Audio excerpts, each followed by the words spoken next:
All right, everybody, happy Friday. I'm Nick Slavic. I'm the proprietor of the Nick Slavic Painting and Restoration Company. I'm also the host of this show, Ask a Painter Live. It's a weekly live Facebook show where I use my over 2 decades of experience as an entrepreneur and a craftsman to answer any of your questions. Now, for homeowners, anything you've ever wanted to ask a professional painter, that's what we're here for. And pros, you know what you're here for. Entrepreneurship, apprenticeship, marketing, accounting, coding science, you name it. So today, I have 2 of my most trusted people with me. This is Cale, my right-hand man, my integrator, and this is John, the head of my apprenticeship program. So today, we are actually doing something really special. We are on site in Heidelberg, Minnesota, right outside of New Prague, and This Old House is here. They sent a film crew out, and there's Gunnar from This Old House. He is here too, and we just restored a deck out back here, and we're headed to another one. So thank you to the PDCA for sponsoring this show and underwriting it. We will get to the contractor question of the week, which deals with some blueprint estimating, and this show is an open grab bag, so whatever you guys want to talk about, we're here. We're going to field a few questions from these guys here too. Let's see. Film crew's loading up, they're heading out. We're gonna go have some lunch in town at our next deck, and then onward with the beautiful Memorial Day weekend. Probably in 20 years we will not have another weekend like this. It's gonna be 90 all weekend and sunny. So the kindest thing you can do for a show like this is share it. So please share this with the fellow professional painters, fellow homeowners who are interested in raising the level of the trades and promoting apprenticeship and getting young people into the trades. So, all right, the PDCA question of the week dealt with blueprint reading and the intricacies of things you could miss. What are some of the biggest tips you could have as far as reading blueprints? And I actually had a really good tip from a professional painter in California, Eddie Gonzalez, a good friend of mine. He's a master wood finisher, very, very bright guy. I heard him present at a couple PDCA functions. The last one was the Craftsmanship Forum in Chicago, and he had mentioned that he outsources his takeoffs to India to a company. So I've experimented with it a couple times, and it's a phenomenal thing. So I don't have the website offhand here. It's sort of a generic name. I will put this in the notes later on in the show, but if you guys are just curious, if you just want to send off some blueprints to get read, or if you got a whole pile of them there, it's very, very inexpensive. I sent them off, and I think between 25 and 50 bucks, they'll send you back sort of whatever you want. You have to be very specific with it. You have to say, give me all ceiling square footage, all wall square footage, linear baseboard, windows, things like that. You have to be very specific. You can't just say, estimate this or send me a takeoff from this. I think, like I said, between 25 and 50 bucks per blueprint, but they've done the first couple ones for free for me. So that was kind of unexpected, and they're very quick, they're very professional, and I was very impressed by it. So a couple of the other things about blueprints are, the biggest tip that I could give you is make a template that you give to either clients or to general contractors. Dan Fritz, thank you for watching, my friend. Make a template. So there's a lot of variables that can throw an estimate off from a blueprint, and a lot of it has to do with what type of millwork, if it's got really intricate millwork, finishes on walls, if they're going to be flat or textured or something else. So have a template that basically asks all the questions that you should be asking. It should say, are we going to paint the ceilings? If we are, what texture? Are we going to do a color, or are we going to do stock white? Walls, are they going to be level 5? Are they going to be level 4? Are they going to be flat, hand textured, knockdown orange peel, something else? Dean Cudd, thanks for watching. And then the biggest thing that can go wrong on blueprint reading is cabinets, because the contractors will say, well, please estimate all the vanities, all the built-ins, all the mantles, all the kitchen cabinets, islands, coffered ceilings, things like that, and they'll say, well, we don't really have elevations on them, so you can't really see the cabinets, but you just do a linear foot pricing, right? And it's like, well, sort of, but it would also be nice to know what species of wood it is. Are we painting it? Are we staining it? Is there crazy profiles? Is there decorative finish involved? So if they're very unclear about that, or they don't know, you have to build in a little bit of an allowance. But make this sheet, make a one sheet that basically is almost like a worksheet for the contractor. If they want an estimate from you, give that to them and say, please just give me all of this, then I won't have to email you back 10 times. So number one, get a second opinion if you need to. So if you want to send your blueprints off to get a takeoff just to check all your numbers, or if you want the additional information, definitely do that. If not, calculate it on your own, but otherwise, yeah, get that one sheet going, and then every time you do a blueprint, you're going to add to it and take away from it, and you know, 10 to 20 down the road, it's going to be a beautiful system. It's good to know your numbers. It's good to know your linear foot pricing for trim, for cabinets, square foot pricing, walls, ceilings, floors, things like that. But a lot of the home plans I get are one-offs, and if you just apply those, you're either going to be way over or way under. So you also have to sort of take into account, you know, all the specifics of these jobs. And recently, with a couple of the home builders that I've been doing, they want options, and they want tons and tons of options. So on this last home plan I've been working on for a luxury home builder around here, I think there was something like 18 options they wanted, and some of it was, you know, please price this one bathroom, please price this floor, options for added wainscot, things like that. So it gets pretty intricate. So just applying a bunch of square footage prices can sometimes be tricky, and if you just blindly do that, you run into some problems. So, okay, today's show, thank you for the PDCA for sending the question. I do appreciate it. Today's show is an open show, so anything you guys want to talk about, we're going to have a few questions from these guys here. So, first off, John, why don't you tell these people what we've been up to today? So today we came out to a deck to wash off a deck and get it ready for staining for next week. So we came out, and a camera crew was out here, and Nick got to do some stuff with the camera crew, and then we washed the deck. We brightened it before we sprayed brightener on it, and then scrubbed it, and then we washed it off. So the deck is all ready to go for staining for next week. Yeah, it's been an interesting process because we got here at 6:30 or 7, and it's now noon, and we just wrapped up. And normally this is there's a lot of tapping toes on our end because it gets a little. Yeah, there's a lot of filming and stuff to do, but it's really fun. And I actually had the privilege of having a body double, a stand-in, a stuntman for it, which is kind of cool. So never experienced that before, but that was neat. It's fun to see the process. It's fun to see what they're interested in. We did some interviewing on camera, things like that. So, okay, Derek Anslem, let's see if we got a question here, buddy. Again, they keep scrolling down. Echo chamber content, upcoming project, calling for one color for a bedroom and bathroom. What's your go-to low sheen wall product that will perform well in both environments, preferably Sherwin-Williams? If coverage is not an issue, low luster cashmere. I mean, we've worked with that stuff. When we have a chance in new construction, when we can do our own PVA primer and 2 coats of cashmere, it is one of the most beautiful finishes you can create on interior walls, is low luster cashmere, 2 coats of that. The only problem with low luster cashmere, and that stuff is like grease lightning too, the production rates on it are amazing. It goes on so smooth. The only problem with it is, again, there's no free lunch in nature, and there's a lot of give and take. So you get smoothness, you pull the smoothness lever, and the coverage lever then comes back. So it doesn't cover very well, which is the downside. So when we do new construction, when we can do PVA primer and 2 coats of low luster cashmere, we can control that. We never have coverage issues. When you go into an existing house, it can be a problem. But if that's not an issue, man, low luster cashmere, it's so beautiful. Now, I know you said preferably Sherwin-Williams. If you can get Benjamin Moore Bath and Spa paint, that stuff, or a Bath and Spa paint, it is amazing stuff.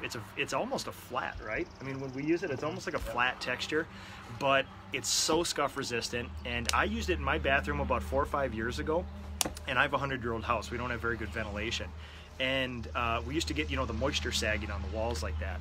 And it's been 4 or 5 years. We've not had any moisture sags due to that yet. So it's an amazing paint. It covers perfectly. It's a low luster. So like I have plaster walls in my house, and it really sort of masks a lot of the imperfections there. So Derek, I hope that helps. You think of any other matte or low luster paints for Derek Anselm? Derek's a good friend of mine from here, so see if we can help him out. Any other favorites you like? Valspar? Yeah, Valspar. Yeah. So we get a lot of guff for some of the things we do, but the problem is it's bore out by quality in the field. So, it's one of those things where people say, well, you use Valspar paint? Yeah.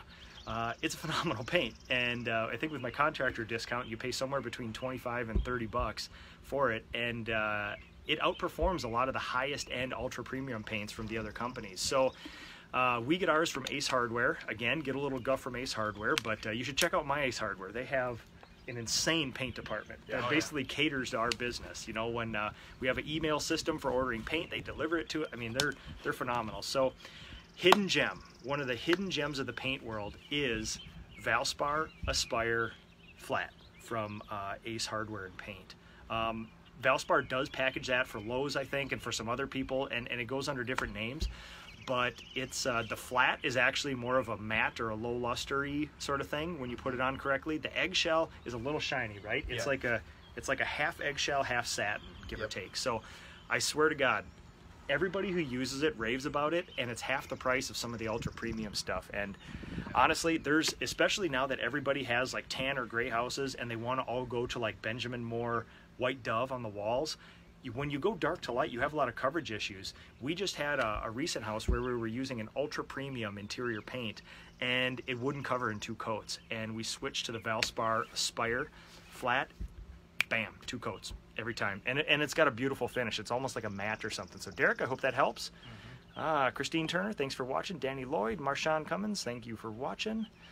Danielle Peterson, Charles Youngblood, Paul, I'm trying to catch up with the comments here. Efren LeGrew, an old Army buddy of mine. Happy Memorial Day, or have a good Memorial Day, I should say.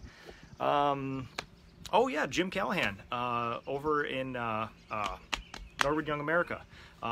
You guys use Valspar in my living room, and it looks fantastic. Yeah, I'm a huge fan. Derek, This Old House thing is a long time coming. Kudos and glad to be watching. Yeah, so this is sort of like a first date with This Old House. I'm certainly courting them. I would love to, their professionalism, their quality. I think they're at the core values of that entire company, at least working with the guys here, align with the core values of me personally and my company as well. So if we can do something together, it's wonderful. So hey, who's this? Katia Onko? Who's that? That's this guy's fiance, so watch what you say here. So okay. Oh, Ronnie, my translator from Brazil here. Let's see if I can pull up the rest of your comment. I use this stuff to make decorative finishes on wall and most of the oh, thank you, Ronnie. I appreciate that. Derek, Alfred, thank you for watching. Christine. Oh, here we go. Christine from the PDCA, one of my handlers. Is there an environmentally sensitive paint you can recommend? So interesting thing here. Most paint is very, very green nowadays, and there's a lot of talk. I get a lot of asks from my people about, hey, can you? Everybody equate. Okay, I'm getting ahead of myself. So there's these things called VOCs, which all my homeowners equate with smell. VOCs are smell because they're sort of in an aerosol form, but they aren't necessarily associated with smell. So VOCs are basically the stuff that would come out of an aerosol can that you can't really see but will burn a hole in the ozone layer. And because they're aerosol by nature, they will have odors associated with them. So what you have to do is, they're not mutually exclusive. Just because you have VOCs doesn't mean they're a smell. And there's a lot of paints that are called low VOC or no VOC that are those environmentally friendly paints. Now the problem is, if you use a low VOC paint inside somebody's house, it's still going to smell like paint. It just takes out a lot of the more harmful sort of stuff that makes it good most of the time. I mean, there are some really good environmentally friendly paints, but again, when you have these levers and there's no free lunch in nature, you make it environmentally friendly, and all of a sudden the dry time goes way down, and you have a hard time keeping a wet edge, because the things that keep paint wet and fluid are sometimes the things that are well, I shouldn't say harmful. They're not harmful, but they're more harmful than not. So also something that I learned at the Hirschfield's paint factory was that technically there is no such thing as a no VOC paint. You can only be a low VOC paint. So let's say you were to take out all the harmful stuff in paint. Just the things that make paint have inherent VOCs, volatile organic compounds. And again, they may not smell or they may smell, but there is no such thing as a zero VOC paint. So if somebody says low VOC isn't good enough, we need zero, technically there is no such thing as a no VOC paint. But Benjamin Moore, Natura, Sherwin-Williams, what's their eco-friendly paint? You guys remember? It's probably been like 3 years since we used a lot of the eco-friendly stuff. But the major manufacturers all have the good stuff. Honestly, I would certainly counsel my people, and this is how the conversation goes. The client says, I want everything. I want wood finishes, ceiling, walls, everything as environmentally friendly as you can. I show them samples of the finishes and tell them that there's trade-offs, and they're like, oh, no, forget that. I want the best. I don't want... Forget forget the environmentally friendly stuff. So I admire that. And as we go forward, the paints will get more environmentally friendly, but you do have trade-offs. You can't have both. You can't have the finest interior wood finishes on earth with a low VOC paint. You can do really, really good, but you will not do what you can with hybrids or oils. Okay. Oh, Katya says hi. Dave Hernandez, good to talk to you. Guillermo, down from Brazil. Boa tarde, my friend. Alfred, thank you. Aaron Vitlassel. Paul Rafferty. Benny, thank you for watching. Oh, Guillermo, hello to you too, my friend. Andy Chadwick, good fishing buddy of mine. Tom Klunder. Alyssa Johnson Guzzi, wife of a good friend, fishing friend of mine. Nick May, good friend Nick May watching. Brian Foster, thank you for your time, brother. Do you ever use exterior paint in bathrooms? No. It's a little thick and it's a little crude. I would say if the goal of using exterior paint is the mildewcide and things like that, I would definitely go to the Aura Bath and Spa paint. I mean, that stuff is just, it has almost everything you need perfectly in an interior paint. You know, if you want something shiny, it's going to be a problem, but that, I mean, it covers well, it goes on smooth, it's a beautiful velvety finish, no moisture sagging, and in my plaster house, we've had a whole bunch of weird winters with sort of ice dams and water leaks and stuff, and we haven't had any problems in that bathroom. So, Andrew Gaudette, thank you for watching. Shar Wright. Nick May, hello Nick May. Nick May, you got if you're still watching, you got a question for us here? Oh, Mike Katunas, good painter friend of mine. We had a roundtable call for the PDCA yesterday. That was an awesome call, by the way. Christian Militello was on it, Mike Katunas was on it, and another one of our friends from Arizona was on it too. So hey Nick, when you see a deck with floorboards that need to be replaced, how do you approach that? Do you replace pressure-treated boards, wait until they dry, and then come back and wash and stain after the new boards dry out? Oh man, tough one. With cedar, I have no problem staining brand new cedar decks. You just wash it with bleach and TSP, you scrub it, and then you give it a good sand, because it's not that the boards are, you know, inherently wet or anything, it's that they've got a lot of mill glaze on them. So I would certainly be up to finishing them right away, Mike. But it depends on the finish. If they want a solid color stain that kind of sits on top, I would definitely not do it. I would let those pressure-treated pine boards settle for a while and sort of acclimate. But if they wanted like a transparent stain or a semi-solid which penetrates deeply, as long as you wash it, you scrub it, and you sand it, you'll break that mill glaze and you'll break that sort of smoothness that's associated with new lumber, and you'll let that stuff soak in. And I've done it with great success. We're actually headed to a brand new pressure-treated deck. That's the next one that This Old House is going to do with us. So the film crew's going to set up.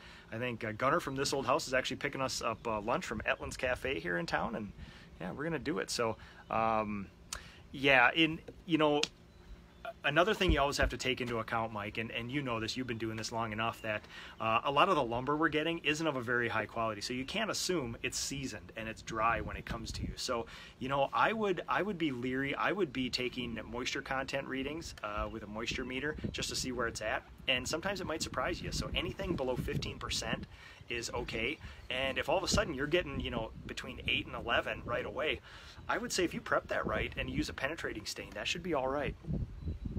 Iman, thank you for watching. The Lemke's, Paul Rafferty, oh, thanks a lot, man. I really appreciate that. Harvey, Zach, oh, Harmony, there you go. Dave Hernandez, Harmony, Sherwin-Williams Harmony, that's the one. Okay, do they say that because of the tint systems, or why do they say that, Nick? No true VOC paint.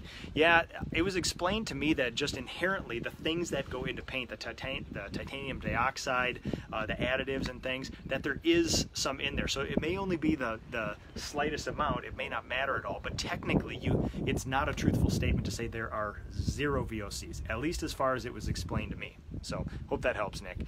Ricky Johnson, I'm looking to upgrade sprayers and have a sprayer that is solely used for spraying enamel, which we're a fan of, right? Oh yeah. Yeah, we love separate sprayers. Any suggestions, Graco or Titan? I use both. What do you guys think? Do we have a favorite? Yep. Yeah. What is it? Graco X5. Yep. $250 per year. Very controversial statement. Very controversial statement. So we have a shop full of Gracos and Titans. We have, I have like a 27-year-old Wagner HVLP. We got a Fuji, which is kind of a cool machine. A lot of features other HVLPs don't, like you can actually turn up the turbine and not. It's a 5-stager. We've been experimenting with some very interesting stuff. So we've done cabinets with a 695, our big boy, the same machine we do industrial finishes with. And we've also, as sort of a goof, I went to Home Depot.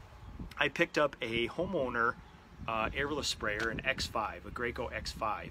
And why don't you tell them what you think of the X5? Because you were the first one that got their hands on it. Yeah, we were using that 695 for a while, and I mean, just because we had like sprayers out in the field, right? Yeah, we just needed another one. So yeah, and I mean, to me personally, it had no effect on the finish. I could adjust the pressure as high or as low as I needed to, and I mean, its portability is been unbelievable. Huge. We keep it in a tote 95% of the time, so you can just pick it up, load it in the truck, and yeah, it makes cleanup a lot easier. And super light too. I mean, you could carry 6 of them like this super around. The heaviest thing in the tote is the paint. Yeah.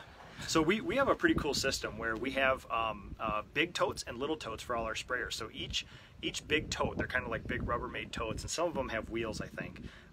We put the sprayer, its attachments, and the paint inside this tote because we do a lot of interior fine finishing in homes that are already finished. People live in them.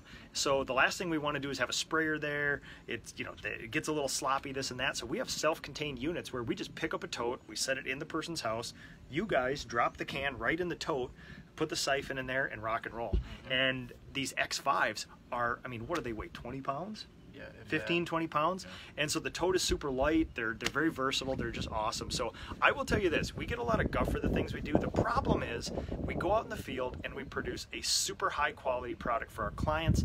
And if you took away all the stigma that people have around some of these things like Valspar paint and Graco X5s and these other things, if you look at the final product, it's indecipherable from things that we do with our big boy, our $3,000 air-assisted airless Graco. So at some point, if you have enough experience and skill with these things, an airless sprayer will produce all it is a thing to produce pressure.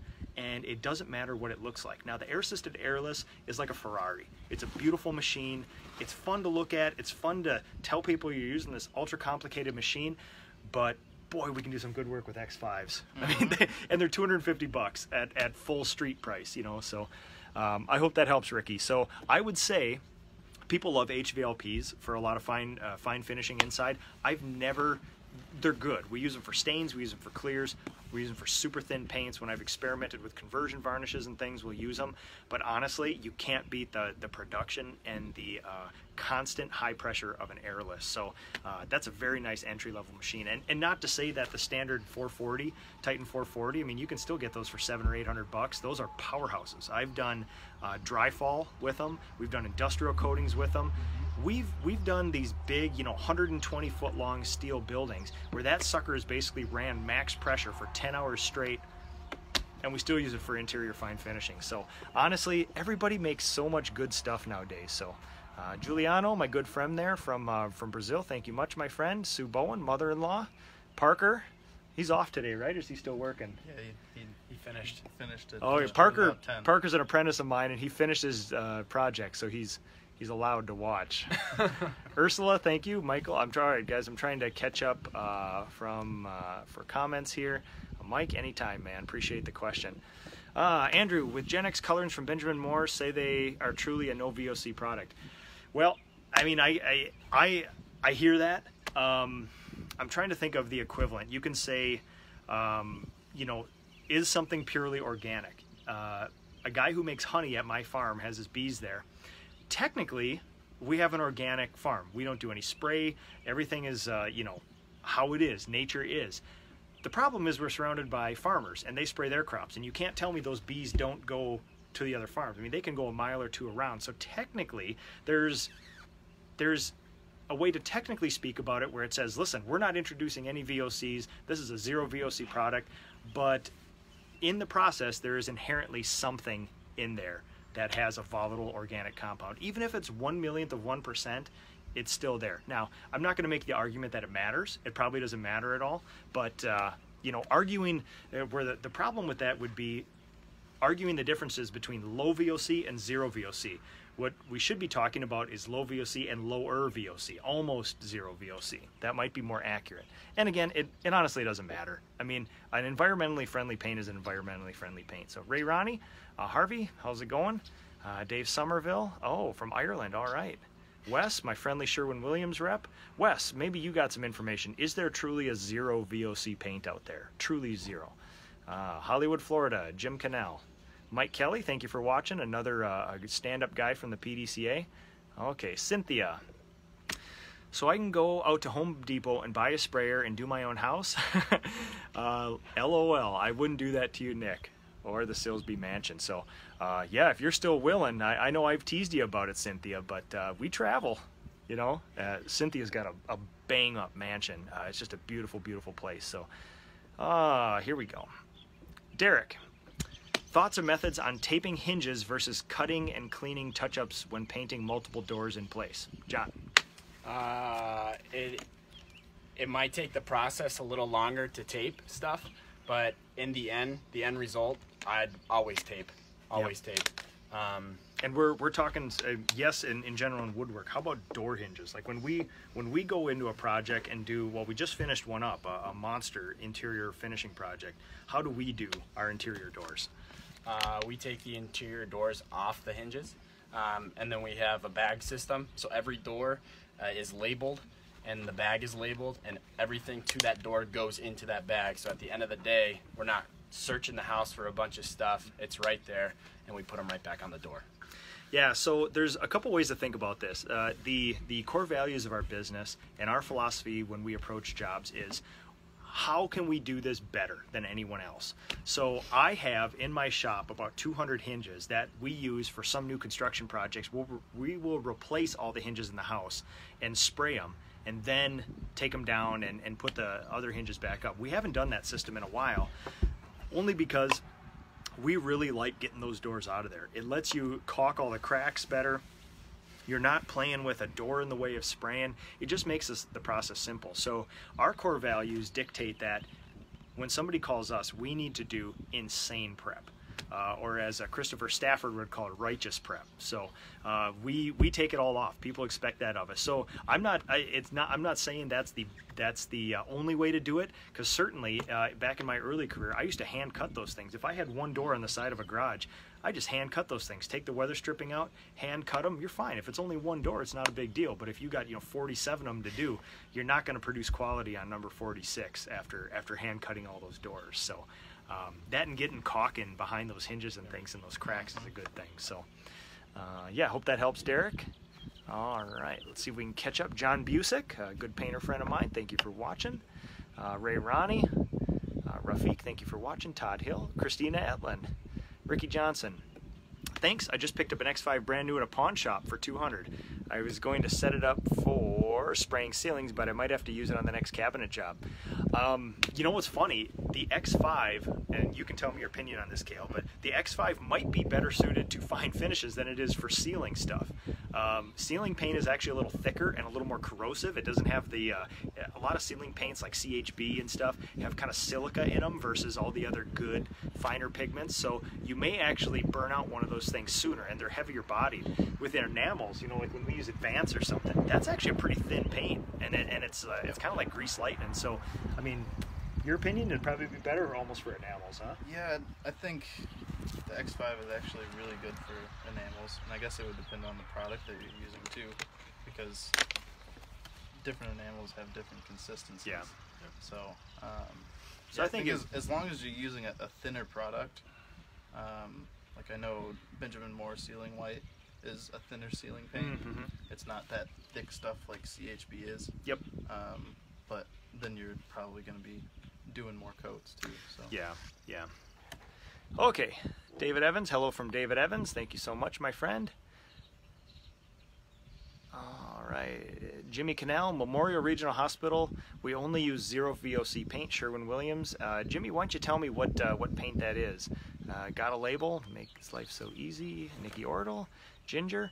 All right, well, do you guys want to talk about anything before we head out? I mean, we kind of filled a show here. Is there any burning questions? I don't know. We brought up 2 of the 4 really controversial things that have been on social media in the last year. Yeah, So. yeah. So that's it's and the problem with all this stuff is we're trying it, and you know, there's a lot of stuff I get. When we talk about like a product like the X5, you know, that's the stuff that works. There is stuff that does not work, and you don't hear about it because it's not worth our time. And I'm not here to badmouth any products. Every product has a place. So if something doesn't work for my company, that's not to say it doesn't work for somebody else. Like, I'm fully aware when I say get an X5, it's airless to do your fine finishing and cabinetry. A lot of people will say not interested, and they'll go get a Titan HVLP, and I have one of those, and it works great, and that's great. But that's what works for us, you know. And the problem is when I run across things that seem to go against industry norms or something, I'm very careful about being a loudmouth about it, because I want to make sure it's bore out with science and with stuff in the field. So what I normally do is, you know, like everybody's saying, oh my God, summer, it's insane. This must be your busy season. Oddly enough, summer's my easy season. The jobs are bigger. These guys are taking over for me. Our crews, I think, you know, in 2 weeks we're going to have almost 20 people working for us, and these guys are going to kill it running these crews. And the jobs are bigger, and we're outside. We don't have to arrange things inside the house. So when everybody says, oh, it's just insane, it's insane, like, yes, there's more work to do. The days are longer. We got to pack more stuff in. But this actually is like, it gives me a breather. Winter is way more stressful when the jobs are small and you got, you know, 4 crews you got to fill time with, and you're in people's houses and there's fine finishing and, you know, a whole bunch of stuff. So the work itself takes a lot less mental stress. Yeah. And a lot more physical. Yeah, and you're not doing it over a hardwood floor. Yeah. So that's always nice. Eric Horn, congrats with getting your own stunt double. Absolutely. Jimmy Cannell, Promar 200. I'll have to check into that there, see if that's a true zero VOC. But thank you for the info. That's a nice little bit there. And Mark Johnston, my friend who's a historic restorationist. So, all right, guys, we're going to call that a show. We got one more deck to do with this old house in town here. Thank you for everybody who submitted decks for this old house. It was awesome. We had like 70 or 75 decks that people had sent me pictures, give me some stories about, and you know, I submitted the ones that I knew I could work some magic on, and then the companies, this old house and the product company that we're doing work for here, ended up picking them. So I tried to do my best. I brought a couple deck projects to New Prague for you guys, so don't take it personally if we didn't get to your deck. Certainly there'll be other projects in the future, hopefully. Thank you to the PDCA, the Painting and Decorating Contractors of America. If you have not looked into them, they are the largest group, the best group of paint business entrepreneurs in the world. They have National Expo, which I believe is next February down in Georgia. They have a residential forum, which is actually in Minnesota in July, and I'm actually taking my entire leadership team to that. I just signed all these guys up. So I'll be presenting a topic about apprenticeship. John here is the head of my apprenticeship program. He will actually be presenting too, if he can muster up enough courage. So although there'll be a lot of coaching up between now and then. So and then there's the Craftsmanship Forum, which I believe is in I want to say Portland. It's the Northwest, somewhere up there this fall. And there's a commercial forum as well. There's also roundtable calls. Like yesterday, a couple people from here, Mike Katunis was on there, and yeah, it's we discussed business, and there's different roundtable calls for different levels of business. And I had a phenomenal call yesterday with about 4 other paint business entrepreneurs, and yeah, we just get right down to business. What's going on in your business? What do you need help with? We roundtable it, and solutions come out, and it's just awesome. So everybody, have a good Memorial Day weekend. Monday, I'll be out doing cemetery visits. I'll probably throw a couple live videos. It's something I truly love to do. These guys hopefully will stay out of jail over the weekend. I don't answer any phone calls from the county lockup, just in case. But other than that, thank you to the PDCA. Thank you for this old house to come into town. I mean, to say this is a humbling experience that they would send people out here to trust us with a project is insane, and we don't take it lightly. So everybody have a great weekend, and we'll see you next week.